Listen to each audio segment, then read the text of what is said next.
لیکن یہاں پر میں کچھ باتیں عرض کروں گا بیعت کے حوالے سے۔ دور حاضر میں بیعت کچھ لوگ صحیح طور پر تو کر رہے ہیں، لیکن اب لوگوں نے اس کو دھندا پانی بھی بنا لیا ہے، ایک کاروبار بن گئی ہے بیعت۔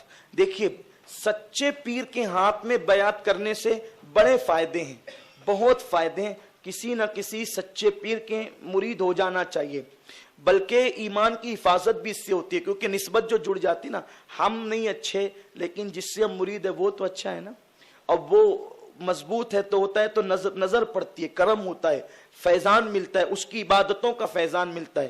ایک شخص بھیک مانگ رہا تھا، فقیر تھا، بھیک مانگ رہا تھا، اس نے جس سے مانگ رہا تھا اس نے کہا نہیں دوں گا، تو اس نے کہا دینے تو تیری دکان جلا دوں گا۔ اس نے کہا جانا کیوں جو بکواس کرتا ہے، اتنی تیرے اندر طاقت ہوتی کہ تو دکان جلا سکتا تھا تو بھیک کیوں مانگتا؟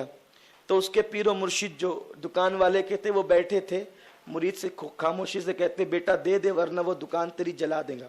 اور جو پیر صاحب تھے وہ واقعی روشن ضمیر تھے، صاحب کشف تھے، اللہ کے ولی تھے۔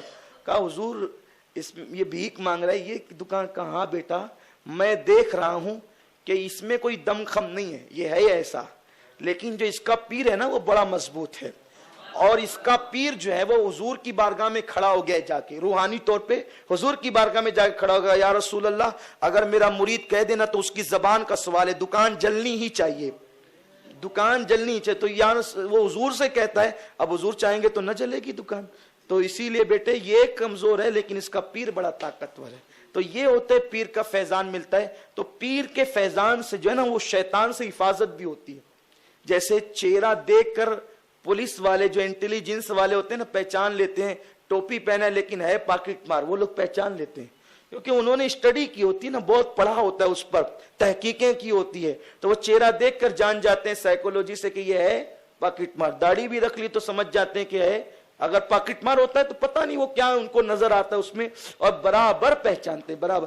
ایک مرتبہ میں جو ہے وہ بودھن میں پروگرام کر کے واپس آ رہا تھا، بودھن جو ہے وہ یہاں نظام آباد کے قریب ہے، میں واپس آ رہا تھا، اور ان دنوں میں بس سے آ رہا تھا، میرا دوسرا پروگرام پربنی میں تھا، تو آ رہا تھا میں، مہامنڈل کی بس تھی، میں بیٹھ گیا، دن کا وقت تھا، صبح کا ٹائم تھا، اب میرے بازو میں کوئی تھیلا لے کر آ کر بیٹھ گیا، میں اسی اولیے پر تھا، وہ تھیلا لے کر آ کر کے بیٹھ، مجھے کیا پتا کہ کون ہے کیا ہے، تو میں اپنی دھن میں بیٹھا ہوا تھا۔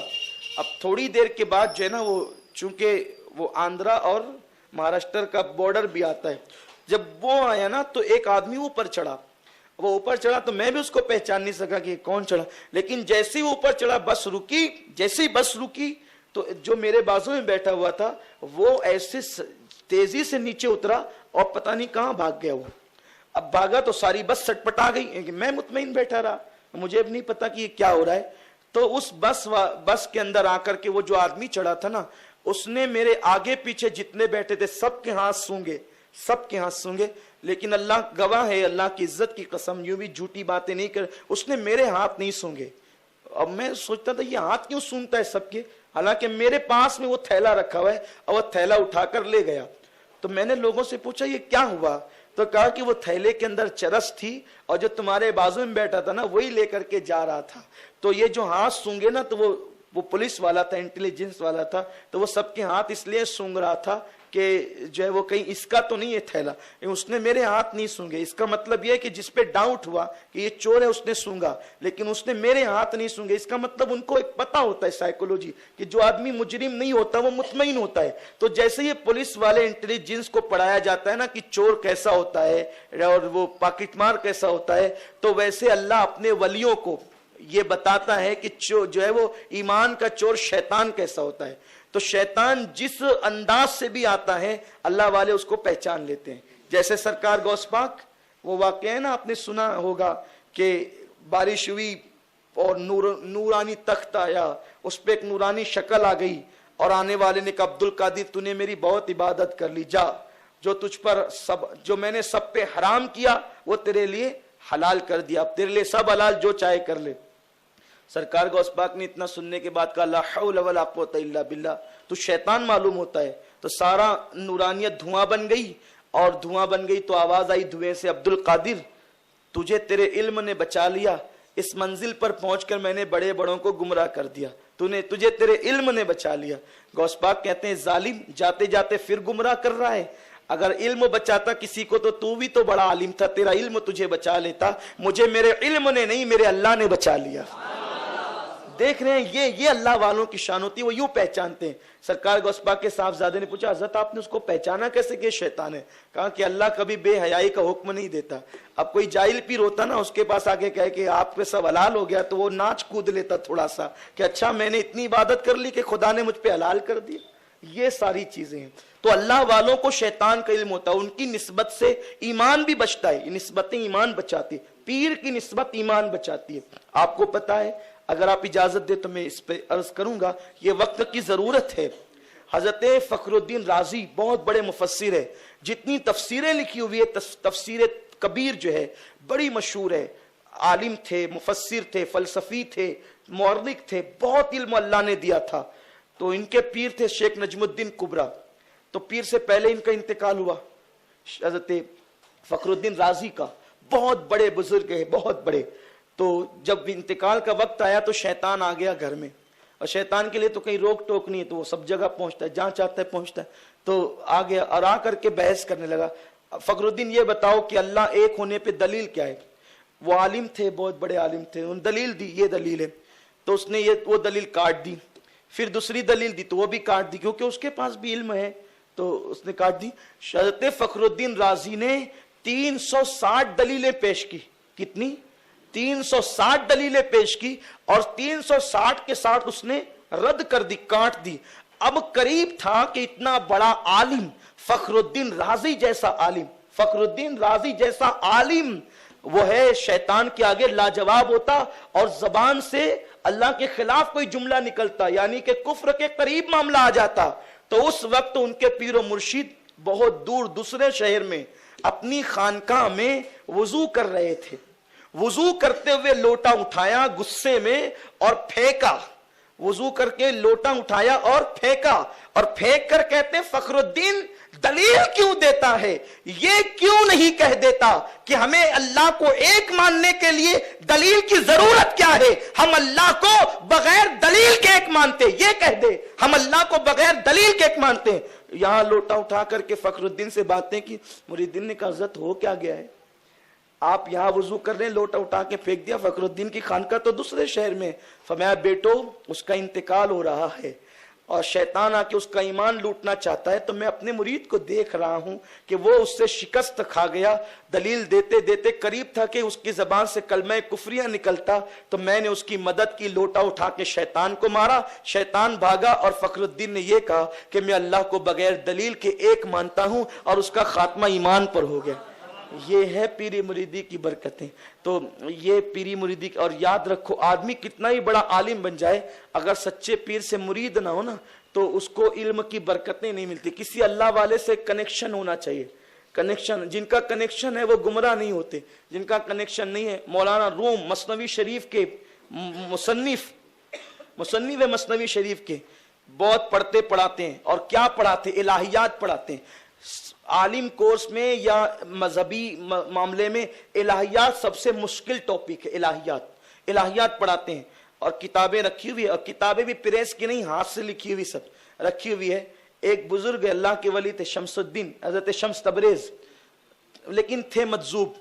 اچھا ہر پاگل مجذوب نہیں ہوتا ہے، لیکن مجذوب دکھتے ہیں پاگلوں کی طرح، لیکن وہ پاگل نہیں ہوتے، وہ اتنے دانا ہوتے ہیں نا کہ عقل مندوں کو چراتے ہیں، لیکن وہ ایسی شکل وہ بنا لیتے ہیں۔ تو ہر پاگل کو مجذوب مت سمجھ لیا کر، جس کو ننگا دھڑنگا پھرتے دیکھا یہ تو بابا ہے، چلے اس کے پیچھے، یہ مت کرو۔ اللہ کے بندو دین کو سمجھو، شریعت کو سمجھو۔